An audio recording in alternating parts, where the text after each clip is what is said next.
welcome back to The Reddit Show. I'm your host, Karen Monroe. On today's episode, we have an epic story about a Karen who starts a mommy blog of doom. I, 28 female, found my sister's, 41 female, mommy blog and don't know what to do. Posted by Throw RA Mom Blog. Names have been changed just in case. I've been sitting on this all day and would really love some help here. My older sister, June, has been living with me, my husband, Daniel, and our daughter, Leah, since before Leah was born. She had to move in with us around March 2019 because she lost her job after a fight with her boss and couldn't find new work in her field. There just was not many openings in our area.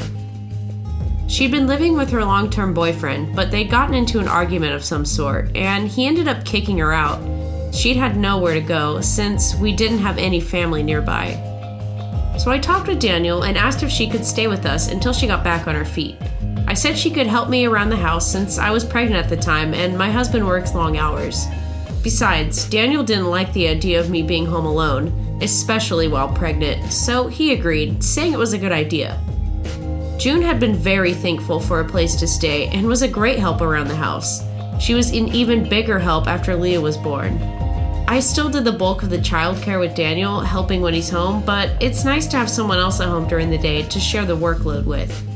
And Leah loves her Aunt Junie.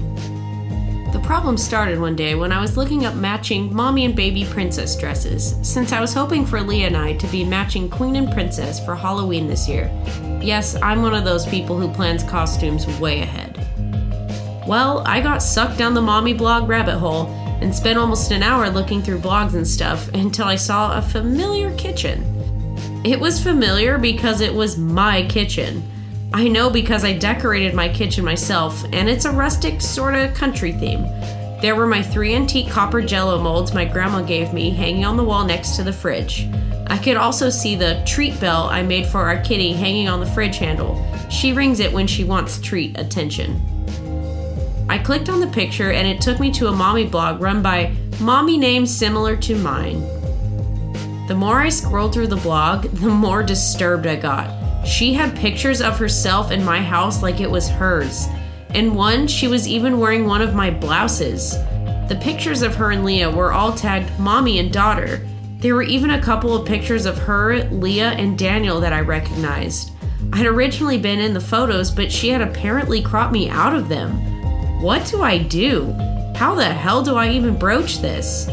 Hey sis, what's up with this blog of yours? Why are you pretending to be me? Why are you saying you're my daughter's mother? When did you have time to wear my clothes and pose for pictures with my child? What the heck is going on? And then we have an update from OP almost a year later. Update. Well, it's been almost a year and it has been a lot to process and work through. I didn't want to do an update until things had calmed down.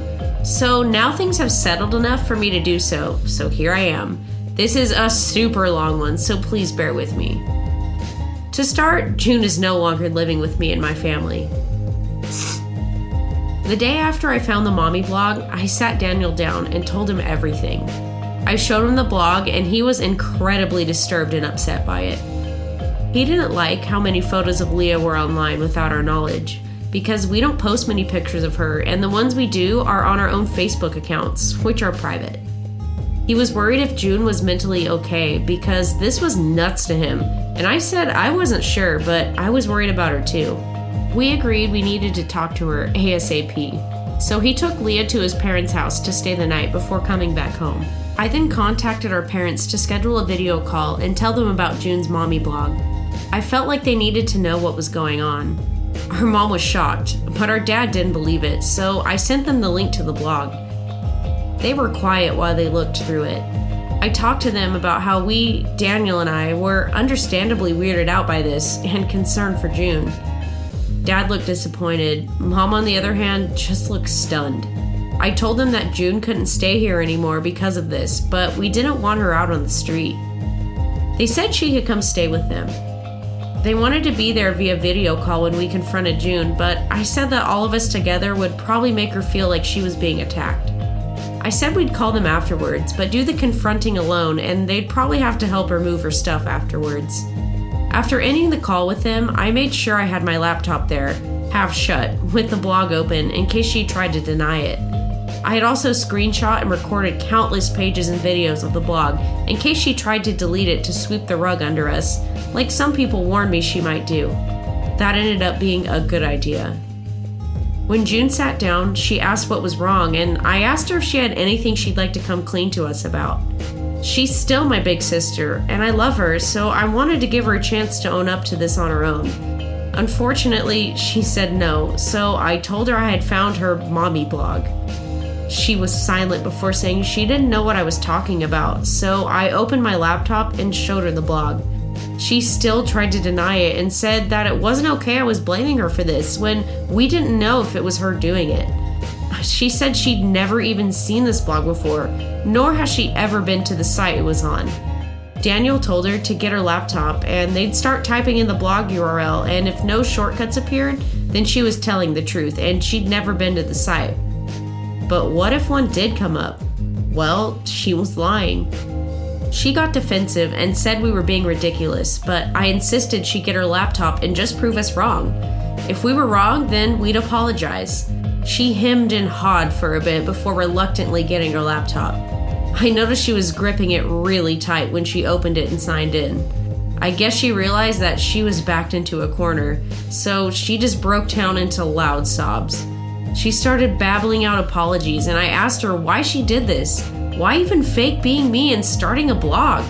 I asked if it was for money or something, but she said no, so I asked her to please explain to me why this was a thing she felt she needed to do. She explained that she did it to feel happy and that she started it a little while after moving in with us. She said it wasn't fair that I had it all while she was old and unwanted. I tried to comfort her and tell her she wasn't old or unwanted and that we love her, and so do our parents and the rest of her friends and family. It didn't work. She just got angry and said it wasn't the same and that there was no way for me to understand what she's going through because I was everyone's favorite. I didn't know what she was talking about and tried to say that I wasn't everyone's favorite, but that's when she exploded and said I was a blind asshole if I didn't see how everyone in our lives always preferred me over her. She proceeded to claim everyone loved me more and I always got what I wanted no matter what, and I'll admit, hearing that set me off. I told her that was actually just not true. She was the oldest, and if we were being honest here, she was the one who always got what she wanted before me, especially from our dad. I reminded her that he's bought her 3 cars over her adult life, a $2,000 laptop when she started college, and even paid off her first set of student loans for her. Meanwhile, he never did any of that for me.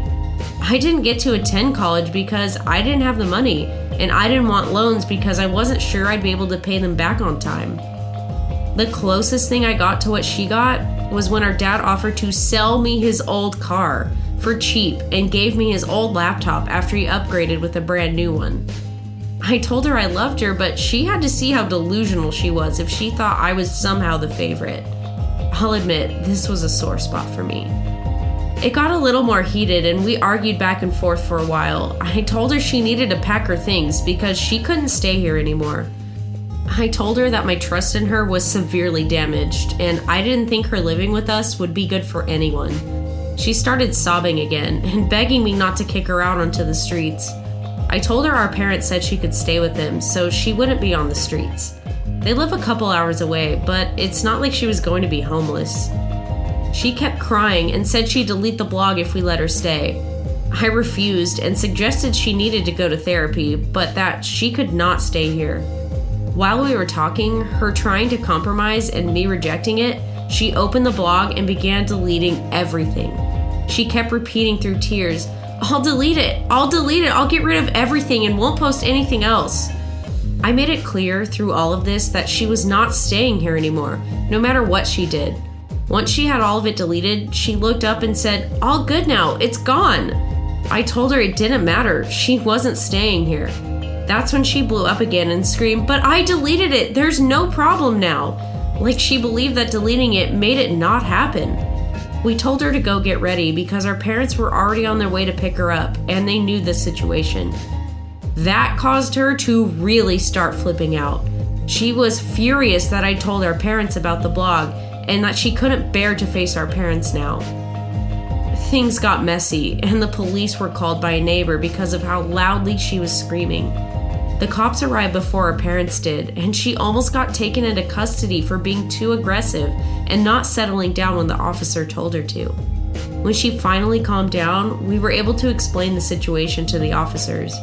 We told them we did not want to press charges, but asked if the officers would stay while she packed up her stuff when our parents arrived. When our parents did arrive, it was a very tense affair. I told June that I loved her as she was leaving, but she practically spat at me and growled that she hated me. That hurt a lot, but I tried not to take it to heart. A few months passed, and our mom kept me updated on how June was doing. Our parents said that they explained to June that the condition of her living with them was that she go to therapy. She started going, and she seems to be doing a lot better. She wasn't talking to me, though. Mom says she looks sad a lot, but she also sounds remorseful when they talk about me and my family. So I think the therapy is helping her come to terms with how it wasn't okay with what she did. A couple months ago, she finally got in contact with me. She called and apologized for what she did, how she'd acted, and for saying that she hated me. Talking with her felt nice. She sounded sad, but happy too. Much happier than she had been when living with my family. Those who said she made the blog to cope were right. It turns out June was in a really not good place mentally after the breakup and being let go from her job. She was hurt way more than she'd been letting on. She also told me that she had been on medication for anxiety and depression before and during when she dated her ex. He had shamed her for it and eventually convinced her she didn't need them with him in her life. It turns out that argument is what ended their relationship. It was him being mad at her for being such a downer and making him sad. Yeah. So after seeing her therapist, she was put back on them and is doing much better, she says. So things didn't end all happy sunshine, but they didn't end as scarily as some people said they might, which is more than good in my book. Thank you everyone for your advice. It really helped. OP, that's a tough situation to be in. I think you did the right thing though. You know, as hard as it is, and honestly, I probably would have caved and just been like, okay, you deleted it, okay, fine, like, it's fine. It's better that you stood your ground and things went the way they did. I mean, obviously it could have been a little bit better, but she ended up going to therapy, and I mean, she's only gonna get better from there. So I think overall you made the right choice. It was a hard one, but you made the right one. And that's our episode. We really appreciate you joining us. If you like what we do, please subscribe. And if you are joining us on YouTube, please subscribe and turn on the notification bell. Bye.